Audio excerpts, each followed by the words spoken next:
Hi, I'm Mercedes. I'm a digital community builder for Black women, and I just wrapped up a 7-day clarity challenge with over 300 Black women. And I wanted to take some time to share some important reflections about Black women and community building. One, Black women love to mirror growth in communal spaces. So, when we go to work and we're talking about our journeys at work, and you can kind of tell from other communities that it's like this self serving thing. I think when Black women who are actually community focused congregate, it's a completely different vibe. And I think it's because we have kind of this deep ancestral knowing that our journeys are connected and that when we come together to reflect that back to each other, it is actually healing. I thought this was an interesting thing. And then I actually found an article that I'll link below that supports that. Black women who have social networks where they can basically commune and speak about these things actually see a reduction in the impacts of mental health challenges related to depression and the strong Black woman stereotype. The second thing I noticed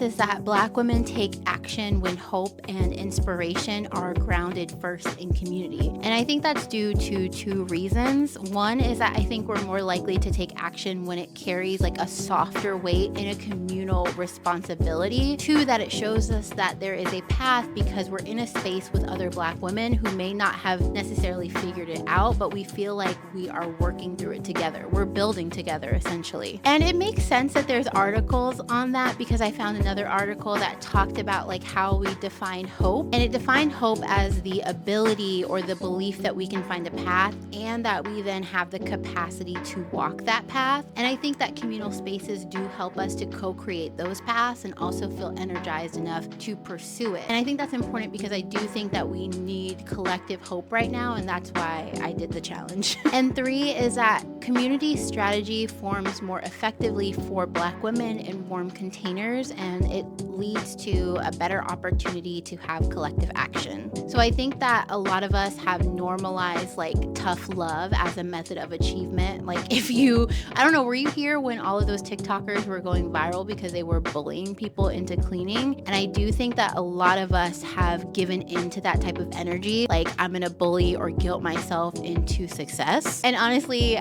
as a grace-based, soft productivity person, I just don't agree with that. And I think that what this space showed me was that we can actually come together as Black women and embody not only strategy, growth, and productivity, but do it while being warm, feminine, and sisterly, right? And I think that a lot of times when we're feeling insecure or that we haven't achieved our dreams, we opt into going into this cold corporate or competitive attitude or energy. But what I think this challenge taught me is that we best function as Black women when we believe that we can rely on each other in the group